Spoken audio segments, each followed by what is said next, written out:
And this is exactly why you have to listen to the Football Junkies podcast.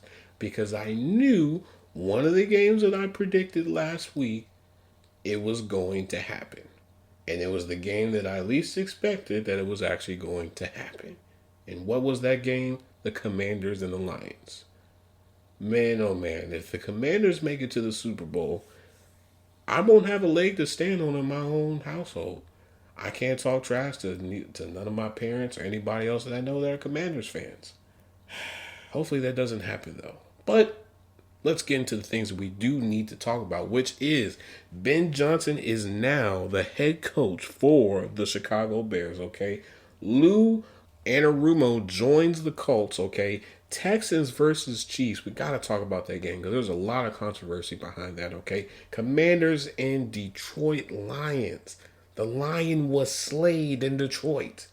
Rams and Eagles and Ravens and Bills, okay? All of this and more on the 61st episode of the Football Junkies podcast. I am your host with the most, okay? I am your GM who currently is not on a team right now, but don't you worry about it, okay? I am all these things and more, okay? I am your chief Bagrodamus. I am your chief head of the table, chief meteorologist with everything that is related to the bag and the draft and the offseason, hot takes and more, okay? But most importantly, the most important title that you must remember is I am your host, Kale. You already know what I'm getting ready to say. This is going to be a very controversial episode and may ruffle some feathers, but it's okay because guess what? You're going to love me at the end once I say it. On three, you already know how we do this thing. On three, 1, 2, 3, let's lock in.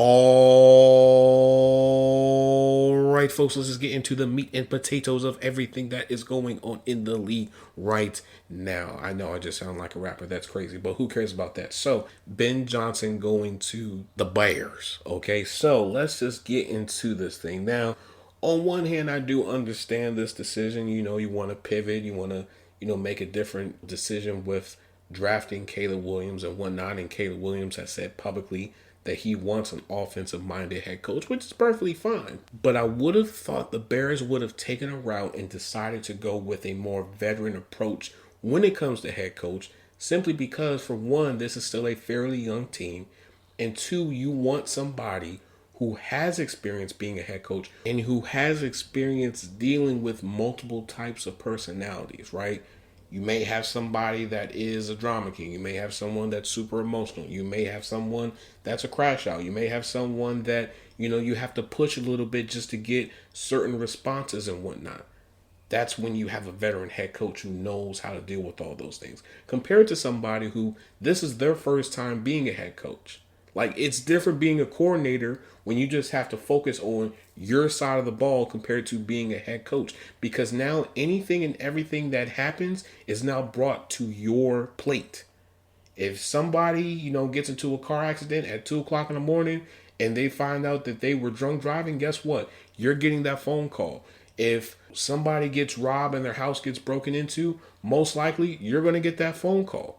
All of those different scenarios and more are going to be brought to your plate, and you're going to have to deal with that. Granted, his choice for defensive coordinator is actually a really good hire because why? He has experience being a head coach, and he has enough experience in the game that he can show him how to maneuver in certain situations with certain different types of personalities on this team. Me personally, I would have thought the Bears would have tried to go after Mike McCarthy because Mike McCarthy knows, for one, the entire division, but he knows how to deal with quarterbacks who are sort of like Caleb Williams.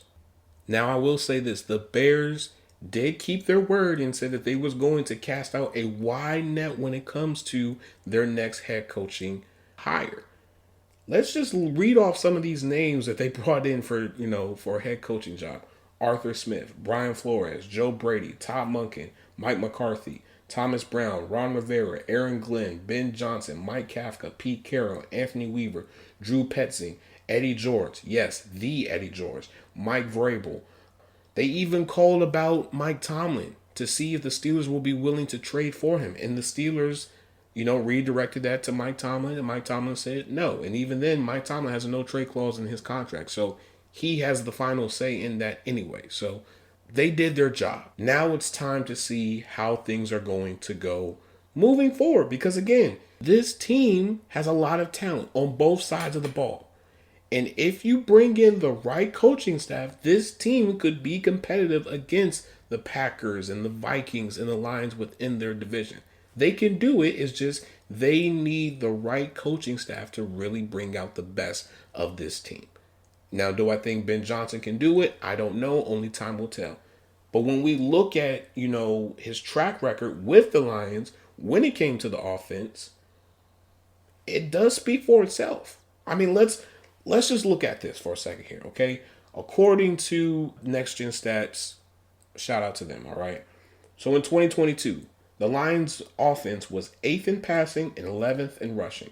In 2023, 2nd in passing, 5th in rushing. In 2024, 2nd in passing, 6th in rushing. I mean, it's only 3 seasons, but I mean, they was doing a lot in those 3 seasons. They were ultra competitive. They were putting points on people's heads, and they were doing a lot of crazy play calling, and it was working.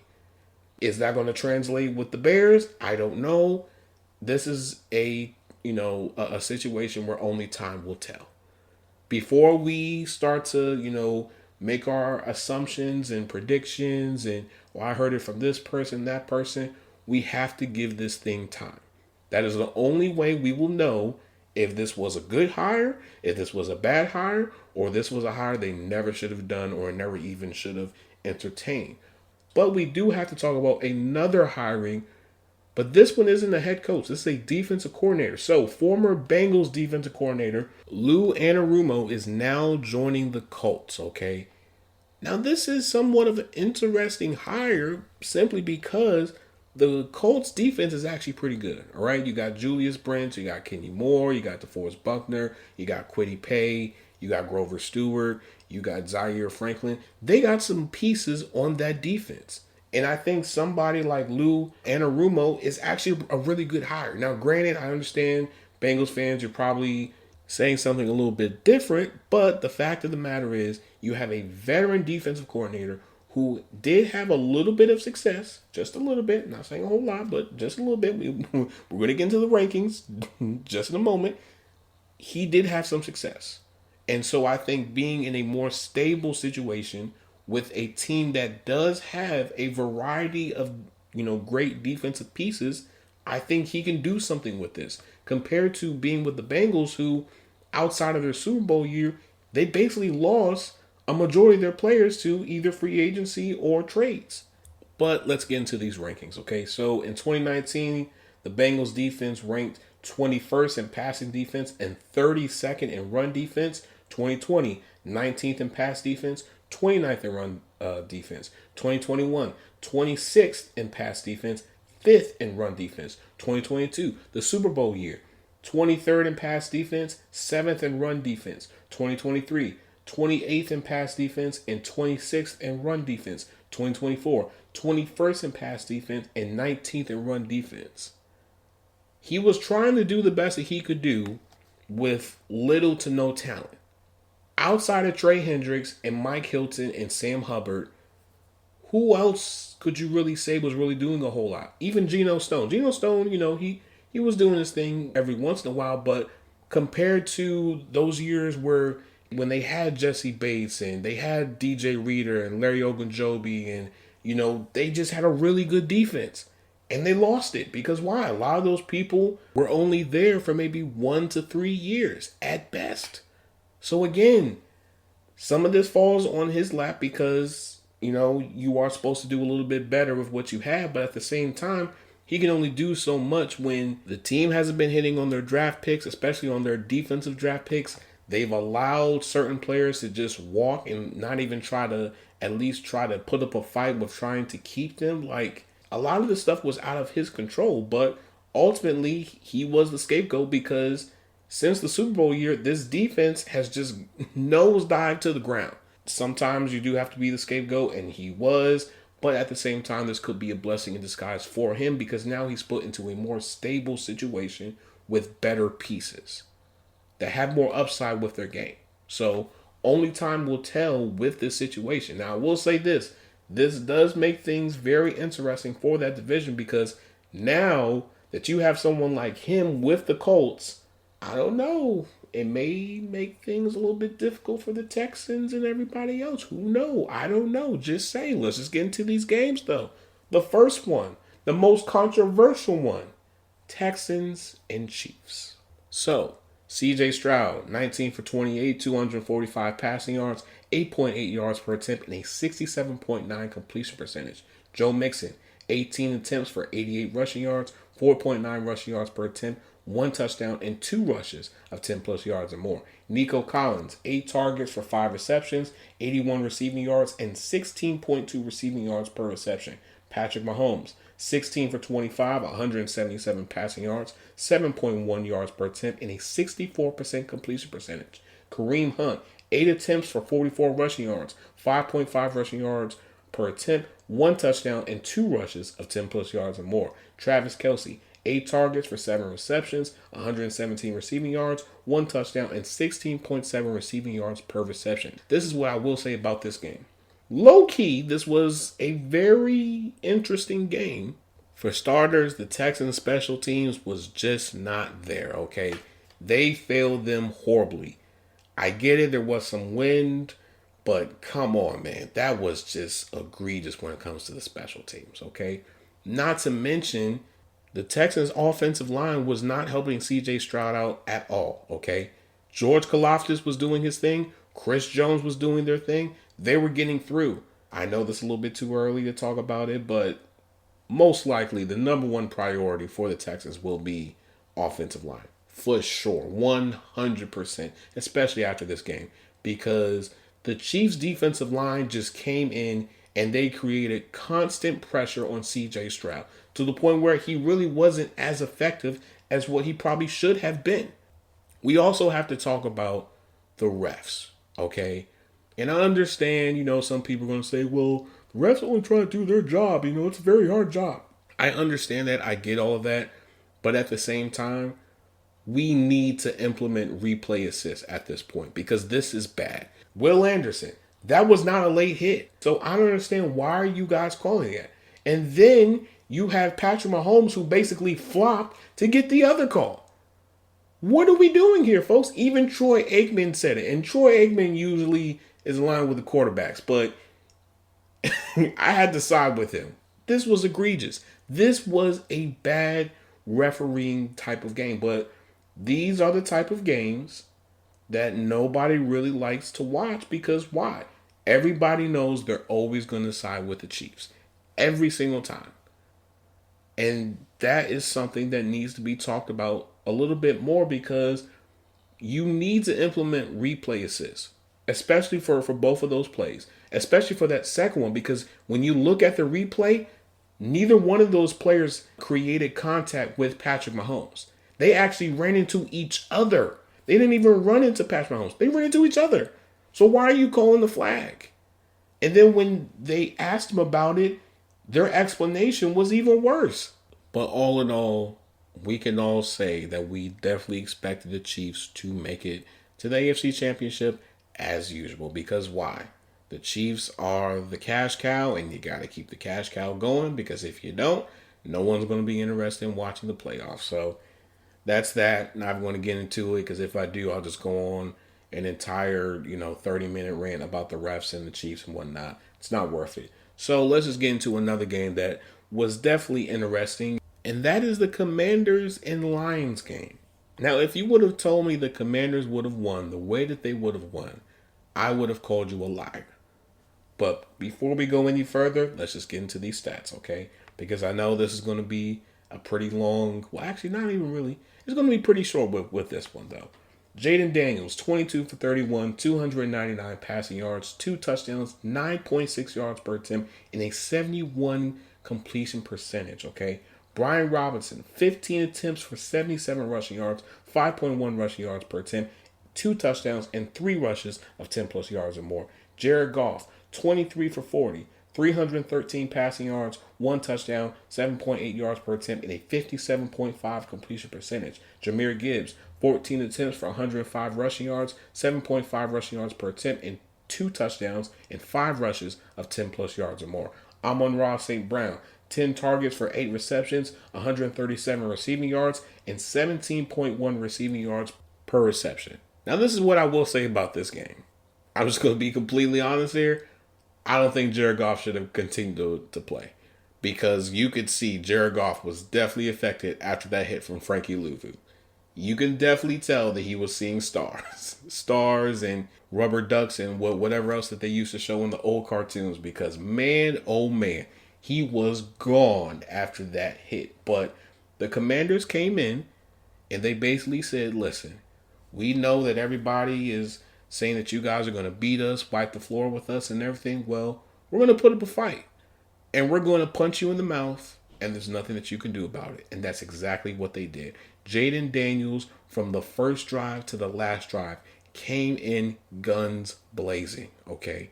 I don't know if we are really talking about Jaden Daniels as high as we probably should, because for him to go into Detroit against the best, or supposedly the best NFC team, and put 45 points on this team, and do it in such a way that just looks like it was so effortless, like he was just in a zone, man, oh man, he is going to be a problem. Which is actually, you know what? Side note, I do have to talk about this, especially for the Cowboys fans.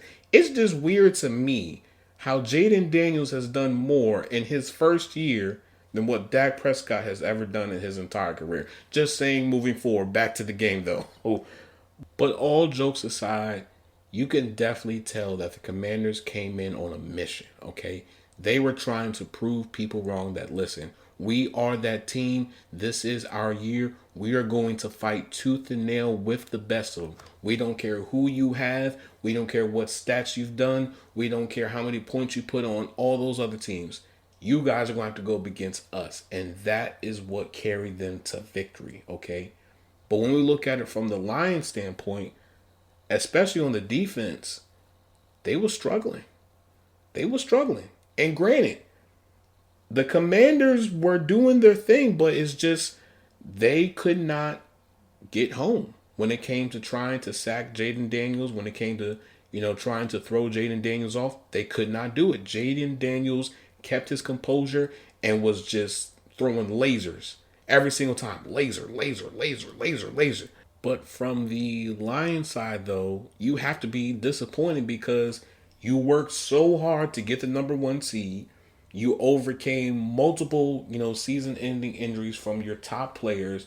You made a big trade for, Zadarius. You're thinking, okay, we still have a chance. We can still piece things together. If we can make it to the Super Bowl, we'll be fine. And you didn't. And that's another failed year. And so now it's going to be harder next year, especially now that the Bears hired Ben Johnson. And we don't even know what moves the Bears are going to make in the offseason, and the Vikings and everybody else. So, again, this was probably their best chance of actually making it to the Super Bowl, because now everybody else in the NFC is about to retool. Let's be real here, folks. The NFC is starting to get a little bit more competitive in certain spots. I'm not saying every single team, but there are certain teams that are starting to, they're starting to get their act together. So if you're the Lions, you now have to figure out what you're going to do moving forward. Not to mention, Dan Campbell now has to figure out who is going to be his next offensive coordinator and defensive coordinator. Now, me personally, do I think they're going to hire somebody, from outside of the organization? No.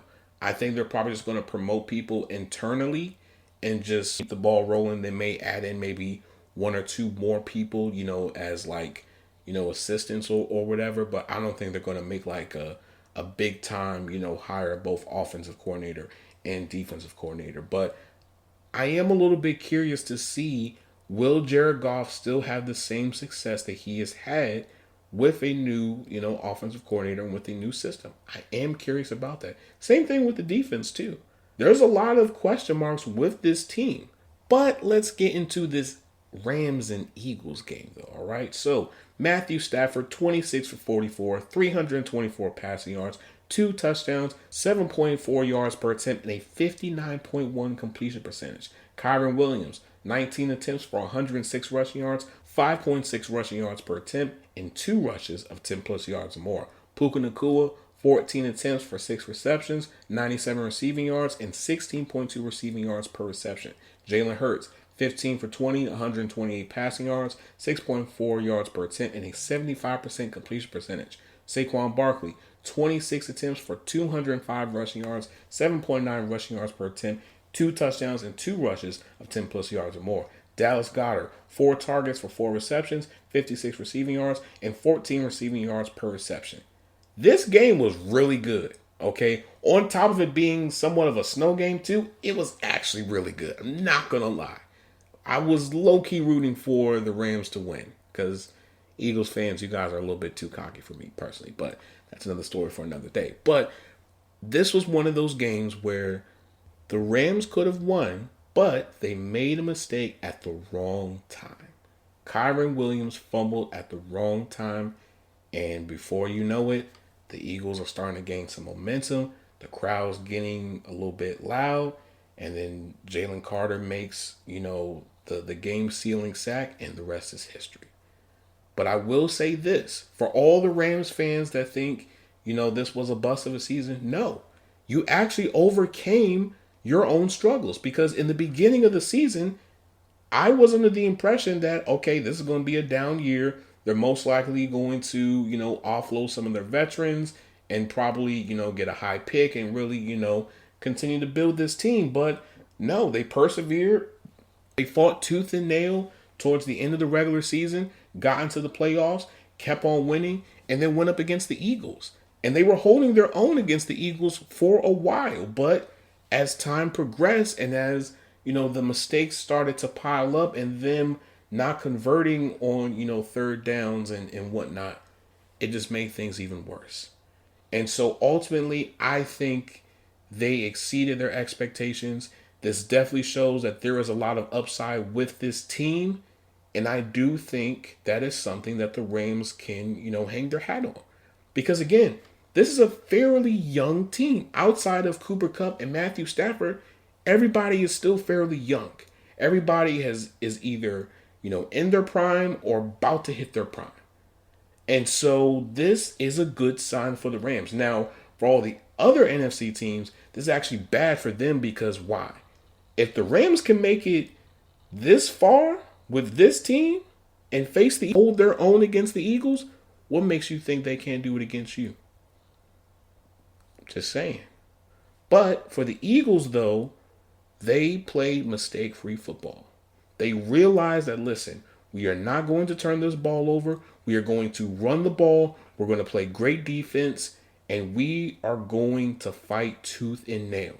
Because right now, the Rams are going to give us a problem. And they did. That defensive line for the Rams was giving the Eagles some problems at first. But then the Eagles started to find a rhythm. And before you know it, Saquon Barkley was doing his thing. And the rest was history. But if you are the Eagles, there is a level of concern that you have to have because why? Instead of you going up against the Lions, you're going up against your division rival. And they know you better than what the Lions would know you. And last time I checked, if I'm not mistaken, I could be wrong, the Commanders came back and they beat the Eagles. That last matchup, because I think that was the one when Jalen Hurts had the concussion. He was ruled out, and then Kenny Pickett came in, and he basically just choked the lead away. And just checked it. I was right. They definitely choked that game away. So, again, all jokes aside here, that is a game that I think everyone is going to need to watch because I'm telling you, if the Commanders make it to the Super Bowl, Cowboys fans, be sick. Everybody else in the NFC, you're going to be sick. Okay? Sick, I tell you. Because this team, this is a special team. I don't know what it is. But Jaden Daniels, every single game, When they need him to make a play, he makes the play. I don't know how he does it, but he is a magician when he is on the field. And granted, I understand that the Eagles defense is really good, but I'm low-key putting my money on Jaden Daniels. I'm just saying. I would not be surprised if we have another DMV miracle like how he did against the Bears. I would not be surprised. Let me tell you something. If the Commanders make it to the Super Bowl, I will get a Jaden Daniels jersey. Okay? I will be the first one in line to wear a Jaden Daniels jersey. Okay? For all of my fellow football junkies, I would do that. Okay? Shoot, I would even try to see if I could get an autograph or better yet, an interview with him on this podcast talking about those games if they make it to the Super Bowl. But I have to save the best game for last. Yes. All of you Ravens fans that was talking all of that smack, especially Roquan Smith. Well, guess what? Guess where you are? You're with us. You're on the couch. Yeah, get comfortable, buddy. Get your popcorn, get your drink, get you a nice chair, get comfortable because guess what? We're all going to be watching the Super Bowl together. Okay? So let's get into this game. Lamar Jackson, 18 for 25, 254 passing yards, 2 touchdowns, 10.2 yards per attempt, and a 72% completion percentage. Derrick Henry, 16 attempts for 84 rushing yards, 5.3 rushing yards per attempt, 1 touchdown, and 4 rushes of 10 plus yards or more. Rashad Bateman, 5 targets for 4 receptions, 66 receiving yards, 1 touchdown, and 16.5 receiving yards per reception. Josh Allen, 16 for 22, 127 passing yards, 5.8 yards per attempt, and 72.7 completion percentage. Wow. James Cook, 17 attempts for 67 rushing yards, 3.9 rushing yards per attempt, and 1 rush of 10 plus yards or more. Khalil Shakir, 7 targets for 6 receptions, 67 receiving yards, and 11.2 receiving yards per reception. This was a game that the Ravens definitely should have won, okay? And the reason why I say that is because they, in my mind, had the advantage over the Bills. I thought personally that they were going to do the same recipe that they did against us in the wild card. Run the ball with Derrick Henry. And granted, Derrick Henry had the stats that he had, but I feel like they could have ran the ball with him more, personally, because this is his type of weather. This is in type of environment. This is the type of weather where you need someone like a Derrick Henry who can bruise and beat up this defense to the point where the passing game is more open and it's more effective. But clearly that was not the case. And clearly the Bills came in with the mindset of don't turn the ball over, run the ball effectively, as well as pass the ball effectively. And it worked. Now, granted, I do have to give a little bit of criticism, to Lamar because the fumbles and then the interception, it wasn't good. Okay. And the reason why I say that is because you're in a playoff game. You know that this Bills defense is looking for you to make one mistake. And you're going to pay for that mistake every single time. And remember what I said leading up to this game. The 2 things that would mess up the Ravens were injuries and self-inflicted mistakes. And what happened? Self-inflicted mistakes, especially at the wrong time, because every single time that they turned the ball over, they were building momentum. Every single time. And guess what happened? They lost that momentum. They would build it, they would lose it. They would build it, they would lose it. They would build it, they would lose it, they would build it, and they would lose it. And then ultimately, once the game, started to wind down, okay, you're moving, and then you score the touchdown, great. You go for the 2-point conversion. Ultimately, Mark Andrews drops the ball. Now, this is what I will say. I understand people are upset. I understand that people are in their feelings. But let's be real here, folks. It happens. Okay? If I am, a Ravens play caller, I probably wouldn't have put Mark Andrews in. I probably would have put Isaiah Likely in. I probably would have put Rashad Bateman in. I probably would have chose somebody else other than Mark Andrews. And it's no slight to Mark Andrews at all, but I just would have done something different because this was the same play that they ran against us, against the Steelers, I think 2 or 3 years ago, if I'm not mistaken. And it failed. So, again, they didn't have to get to that point had they just, kick a field goal when they needed to kick a field goal instead of going forward on fourth down. And, just trying to make sure that they play mistake-free football, because in the playoffs is when you have to play mistake-free football. Case in point, when we look at the stats for a lot of the teams that won, especially the quarterbacks, they didn't throw for a whole lot. The only person that did was Jaden Daniels. Outside of that, Jalen Hurts, 128 passing yards. Josh Allen, 127 passing yards. They didn't pass for a whole lot because why? They were making sure that they were playing mistake-free football. They were relying more on the run game, and they were relying on the defense. And ultimately, those three factors, mix it in together, and guess what? You got a W. You move to the next round, and you are one step closer to making it to the Super Bowl. Now, for the Ravens, this is very frustrating because for 2 years in a row, you should be in the Super Bowl, and you're not. And granted, I understand everyone says, there's always next year. I'm sorry. In this AFC, there is no next year. You have to hit when you have the opportunity to do it. Because if you don't, guess what's going to happen? The Chiefs are going to reload. Every other AFC contending team are going to reload. And when they do, it may make things a little bit harder for you to make it to the Super Bowl. Last year, the Ravens should have easily made it to the Super Bowl, okay? And then this year, they definitely should have made it.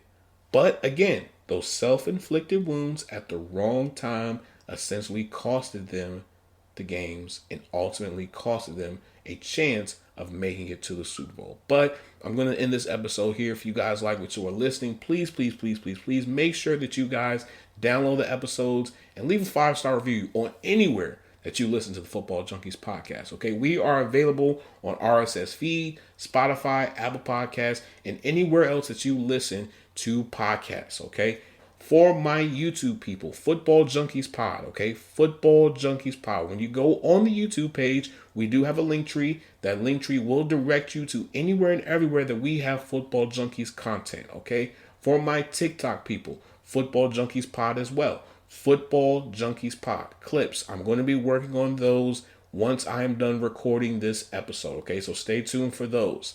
For my Instagram people, Football_Junkies Pod. Okay, Football_Junkies Pod. Junkies Pod is not what?